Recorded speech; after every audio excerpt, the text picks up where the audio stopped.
İkinci lema. Bismillahirrahmanirrahim. İz nâdâ rabbehu ennî messeniyed-durru ve ente erhamur rahimin. Sabır kahramanı Hazreti Eyyub aleyhisselamın şu münacatı hem mücerreb hem tesirlidir. Fakat ayetten iktibas suretinde bizler münacatımızda Rabbi inni messeniyed-durru ve ente erhamur rahimin demeliyiz.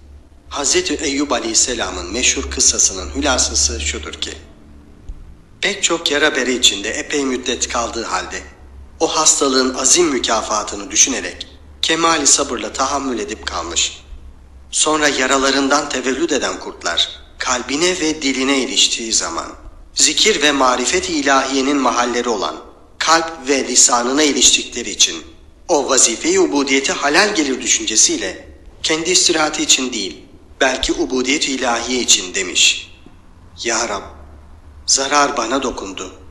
Lisanen zikrime ve kalben ubudiyetime halal veriyor diye münacat edip Cenab-ı Hak o halis ve safi, garazsız lillah için o münacatı gayet harika bir surette kabul etmiş. Kemal afiyetini ihsan edip enva merhametine mazhar eylemiş. İşte bu lemada 5 nükte var. Birinci nükte. Hazreti Eyyub aleyhisselamın zahiri yara hastalıklarının mukabili bizim batıni ve ruhi ve kalbi hastalıklarımız vardır. İç dışa dış içe bir çevrilsek Hazreti Eyyub'dan daha ziyade yaralı ve hastalıklı görüneceğiz. Çünkü işlediğimiz her bir günah, kafamıza giren her bir şüphe kalp ve ruhumuza yaralar açar. Hazreti Eyyub aleyhisselamın yaraları kısacık hayat-ı dünyeviyesini tehdit ediyordu. Bizim manevi yaralarımız pek uzun olan hayat ebedimizi tehdit ediyor. O münacat-ı Eyyubiyeye o Hazretten 1000 defa daha ziyade muhtacız. Bahusus nasıl ki o Hazretin yaralarından neşet eden kurtlar kalp ve lisanına ilişmişler. Öyle de bizleri günahlardan gelen yaralar ve yaralardan hasıl olan vesveseler, şüpheler, neuzubillah, mahalli iman olan batını kalbe ilişip imanı zedeler ve imanın tercümanı olan lisanın zevk-i ruhanisine ilişip zikirden nefretkarane uzaklaştırarak susturuyorlar. Evet, günah kalbe işleyip siyahlandıra siyahlandıra ta nuru imanı çıkarıncaya kadar katılaştırıyor. Her bir günah içinde küfre gidecek bir yol var. O günah istiğfar ile çabuk imha edilmezse kurt değil, belki küçük bir manevi yılan olarak kalbi ısırıyor.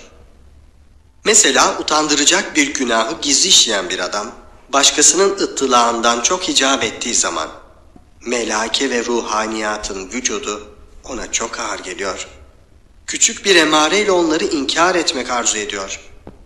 Hem mesela cehennem azabını intihac eden büyük bir günah işleyen bir adam, cehennemin tehdidatını işittikçe istiğfar ile ona karşı siper almazsa, bütün ruhuyla cehennemin ademini arzu ettiğinden, küçük bir emare ve bir şüphe cehennemin inkarına cesaret veriyor.